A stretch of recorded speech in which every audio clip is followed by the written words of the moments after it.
लोग आज से नहीं बल्कि सदियों से इसी खोज में लगे हैं कि मरने के बाद आत्मा का क्या होता है। जब भी किसी इंसान की मृत्यु होती है तो वो आत्मा कहाँ जाती है? क्या उसे लेने यमदूत आते हैं?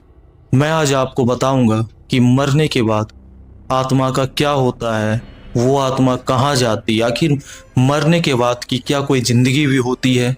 तो इस वीडियो को आप लोग लास्ट तक देखिएगा, आप लोगों को और भी बहुत कुछ समझने को सीखने को मिलेगा। तो चलिए आगे बढ़ते हैं। यमराज के दूत आते मार मार के उसके प्राणों को खींचते हैं। What happens after they die? You go into a state of non-existence. यमदूत बोलते हैं, वे होते तो हैं 100% होते हैं।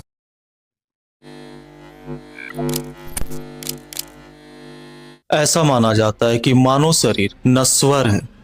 जिसने भी जन्म लिया है उसे एक न एक दिन प्राण त्यागने ही पड़ते हैं।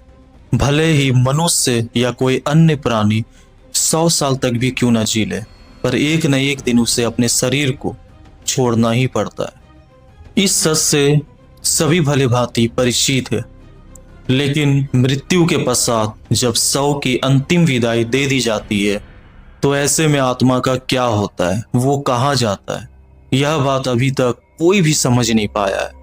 एक बार उस शरीर को त्यागने के बाद वापस दोबारा उस शरीर में कोई भी आत्मा प्रवेश नहीं कर पाती है।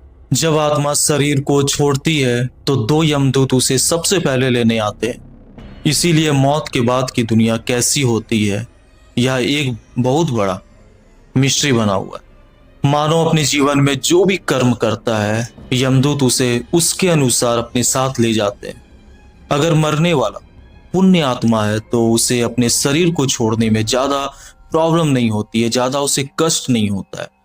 और वही अगर वो इंसान दुराचारी है, अगर वो पापी हो, तो उसे अपने शरीर को त्यागने में बहुत ही कष्ट तय उसे व्यतीत होता है। उसे बहुत सारे ऐसे कष्ट का सामना करना पड़ता है। मृत्यु के बाद आत्मा को यमदूत सिर्फ और सिर्फ 24 घंटे के लिए अपने साथ लेकर जाते हैं। उसे 24 घंटों में वो सब दिखाया जाता है जितने वो पाप किए या कितने वो पुण्य किए। के बाद उस आत्मा को उसी जगह पर वो यमदूत छोड़ दे जाते हैं जहां पर वो आत्मा अपने शरीर को त्यागे थे। फिर वो आत्मा अपने लोगों को देखता है, रोता है, चिल्लाता है, पर कोई भी उसकी आवाज नहीं सुन पाता है। वो अपने लोगों को कुछ कहना चाहता है, कुछ बोलना चाहता है, पर वो नाकाम रहता है। फिर वो अपने शरीर में फिर से प्रवेश करने की कोशिश करता है, पर वो फिर से नाकाम रहता है। वह मानने को तैयार नहीं होता है कि उसकी मृत्यु हो चुकी है। वो उन लोगों को देखता है जो पहले से मर चुके होते हैं। वो अपने परिवार वालों को रोते बिलखते आंसू बहाते देखता है, पर वो कुछ भी नहीं कर पाता है। फिर आस्ते आस्ते उसकी आदत ये बन जाती है, वो समझने लगता है कि अब उसकी मृत्यु हो चुकी है। इसके बाद वो 13 दिन तक उत्तर कार्यों तक उसी जगह पर रहता है। 13 दिन बाद फिर वो यमलोक की यात्रा करता है। जब भी कोई मनुष्य मरता है और आत्मा शरीर को त्याग कर यात्रा प्रारंभ कर शुरू करती है, इस दौरान उसे 3 प्रकार के मार्ग मिलते हैं। आत्मा को किस मार्ग पर चलाया जाएगा यह केवल उसके कर्मों पर निर्धारित होती है। ये 3 मार्ग होते हैं: अर्ची मार्ग, धूम मार्ग और उत्पत्ति मार्ग यानी कि विनाश मार्ग। अर्ची मार्ग यानी कि ब्रह्मलोक यानी कि देवलोक की यात्रा करने के लिए। धूम मार्ग यानी कि पित्तलोक की यात्रा करने के लिए। उत्पत्ति या विनाश मार्ग यानी कि नरक की यात्रा करने के लिए। इस तरह के मार्ग होते हैं। बहुत प्रकार के ऐसी गति होते हैं जिनके आधार पर मरने के बाद उसकी गतियां होती है कि वो किस गति पे जाएगा, वो उसकी कौन सी मार्ग होगी, उसके कर्म के अनुसार ये तय होती है। बहुत सारे लोग ऐसे बोलते हैं कि जो भी इंसान मरता है उसे ज्यादा से ज्यादा 3 दिन 4 दिन है ना, या 6 महीने में वो फिर से दूसरा शरीर को धारण करता है। पहले तो मैं आपको ये बता दूं कि ये जो ये इंसान की शरीर मिलता है, ये इससे पहले 84 लाख योनि से गुजरने के बाद ये एक इंसान का जिंदगी मिलता है। तो जाहिर सी बात है कि नेक्स्ट जन्म जो इंसान सोचता है वो नहीं होता है।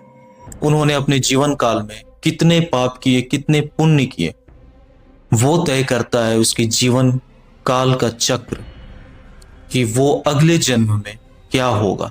क्या वो इंसान का जन्म लेगा या कोई और भी जीव जंतु की जन्म लेगा। बहुत सारे ऐसे धर्म ग्रंथ में लिखे हुए हैं कि इंसान की डेथ होने के बाद फिर उनका जब फिर से उनका जन्म होता है तो वो इंसानी रूप में ही होता है, क्योंकि वो एक बार जब इंसान का जन्म उसे मिल जाता है तो वो फिर से इंसान का ही जन्म उसे मिलता है। पर ये सत्य नहीं है, क्योंकि लोग इसे समझने में थोड़ी सी गलतियां की है।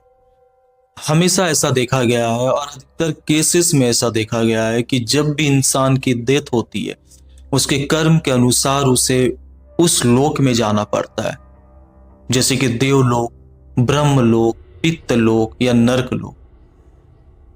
ये इंसान का कर्म निर्धारित करता है कि वो किस लोक में जाए।